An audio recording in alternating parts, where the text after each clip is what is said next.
लिंबू लिंबू स्वादाने आंबट असते. कागदी लिंबू अधिक गुणकारी असते.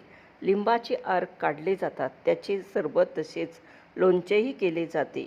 आरोग्याच्या दृष्टीने लिंबाचा फार मोठा उपयोग होतो. लिंबू कापून त्यावर सेंधव घालून चोखल्याने अजीर्ण नाहीसे होते. पिकलेल्या लिंबाचा रस काढावा. त्यात साखरेचा पाक घालून सरबत करून बाटलीमध्ये भरून ठेवावे. हे सरबत पाण्यात घालून प्यायल्याने उष्णतेचे विकार, अपचन, बेचैनी, उमासे येणे, मंदाग्नी, उलटी, रक्तविकार, पित्तप्रकोप यांवर फायदा होतो. लिंबाचा रस आंबट असला तरी त्यामुळे रक्तातील आंबटपणा दूर होतो.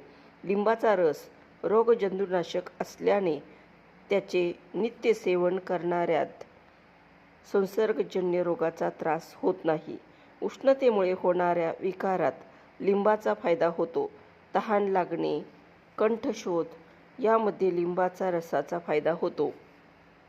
पावसाळ्यात अरुची, ताप, उलटी, अजीर्ण, हगवण यासारख्या रोगांमध्ये लिंबाचा फायदा होतो. पित्तविकाराचा त्रास झाल्यास लिंबापासून घेतलेला मुरब्बा खाणे फायदेशीर ठरते.